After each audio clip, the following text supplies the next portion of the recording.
টানা ৫ দিনের যুক্তিতর্ক উপস্থাপন শেষে এবার গণহত্যা ও মানবতা বিরোধী অপরাধের মামলায় ক্ষমতাচ্যুত সাবেক প্রধানমন্ত্রী শেখ হাসিনার সর্বোচ্চ মৃত্যুদণ্ড চেয়েছেন চিফ প্রসিকিউটর মোহাম্মদ তাজুল ইসলাম। তার দাবি, একজন মানুষকে হত্যার জন্য যদি একবার মৃত্যুদণ্ড দেওয়া হয় তাহলে ১৪০০ মানুষকে হত্যার দায়ে শেখ হাসিনাকে ১৪০০ বার ফাঁসি দিতে হবে।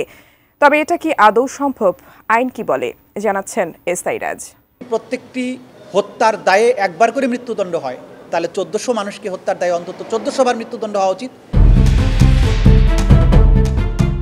কোটা সংস্কার আন্দোলনকে ঘিরে গত বছরের জুলাই আগস্টে সংগঠিত মানবতা বিরোধী অপরাধের মামলায় সাবেক প্রধানমন্ত্রী শেখ হাসিনা ও তার সরকারের সাবেক স্বরাষ্ট্রমন্ত্রী আসাদুজ্জামান খান কামাল সহ ৩ জনের বিরুদ্ধে যুক্তিতর্ক শেষ করেছে রাষ্ট্রপক্ষ।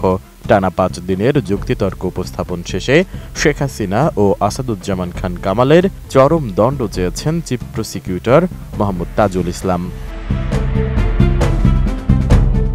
১৬ অক্টোবর দুপুরে আন্তর্জাতিক অপরাধ ট্রাইব্যুনাল ১ এর চেয়ারম্যান বিচারপতি মোহাম্মদ গোলাম মোর্তজা মজুমদারের নেতৃত্বাধীন বিচারিক প্যানেলে এ আবেদন জানান চিফ প্রসিকিউটর।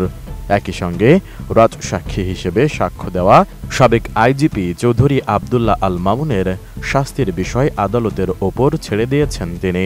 ৩ জন আসামির মধ্যে প্রধান আসামি শেখ হাসিনা, যিনি ছিলেন অপরাধের নিউক্লিয়াস, কারণ তাকে কেন্দ্র করেই সমস্ত অপরাধগুলো সংগঠিত হয়েছিল। আমি বুঝি নির্মাণের শিল্প, সালাম স্টিল বোঝে durability. Salam steel, most durable steel. ট্রাইব্যুনালকে তাজুল ইসলাম বলেন, জুলাই গণ অভ্যুত্থানে ১৪০০ ছাত্র জনতাকে হত্যা করা হয়েছে। একজন মানুষকে হত্যার জন্য যদি একবার মৃত্যুদণ্ড দেওয়া হয় তাহলে ১৪০০ মানুষকে হত্যার দায়ে শেখ হাসিনাকে ১৪০০ বার ফাঁসি দিতে হবে। কিন্তু আইনে এটা সম্ভব নয়। এজন্য মানবতা বিরোধী অপরাধের জন্য আমরা তার চরম দণ্ড দেওয়ার জন্য আবেদন করছি। যদি তাকে এ দণ্ড দেওয়া হয় তাহলে ন্যায় বিচার পাবে দেশের জনগণ। প্রত্যেকটি হত্যার দায়ে একবার করে মৃত্যুদণ্ড হয়, তাহলে ১৪০০ মানুষকে হত্যার দায়ে অন্তত ১৪০০ বার মৃত্যুদণ্ড হওয়া উচিত। কিন্তু যেহেতু হিউম্যানলি এটা পসিবল না, অন্তত তাকে যদি একবার চরমদণ্ড না দেওয়া হয় এটা অবিচার করা হবে। আদালতে যুক্তিতর্কের পর এক ব্রিফিংয়ে চিফ প্রসিকিউটর বলেন, হেলিকপ্টার দিয়ে গুলি বোম্বিং করার নির্দেশ দিয়েছিলেন শেখ হাসিনা। পাশাপাশি হাসপাতালে গিয়ে আহতদের চিকিৎসা না দেওয়ারও নির্দেশ দিয়েছিলেন তিনি। এ বিষয়গুলো যুক্তিতর্কে তুলে ধরা হয়েছে। এ সময় ভারতে পালিয়ে গিয়েও শেখ হাসিনা আন্দোলনকারীদের হত্যার হুমকি দিচ্ছেন বলে মন্তব্য করেন তিনি। ভবিষ্যতে আর কখনো নিজের জনগণকে, সিভিলিয়ানদেরকে হত্যা করার দুঃসাহস না দেখায়, সেইটা করার জন্য এই বিচার যাতে ভূমিকা পালন করে, এই রায় যাতে ভূমিকা পালন করে, সেটা আমরা আদালতের কাছে প্রেয়ার করেছি। চিফ প্রসিকিউটর বলেন, পৃথিবীর যে কোনো আদালতে এই সাক্ষ্য প্রমাণ তুলে ধরা হলে তাদের সর্বোচ্চ শাস্তিই হবে।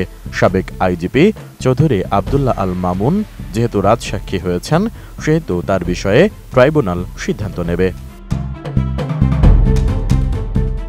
এদিকে আগামী ২০ অক্টোবর আসামিদের রাষ্ট্রনিযুক্ত আইনজীবী এই যুক্তি খণ্ডন করবে।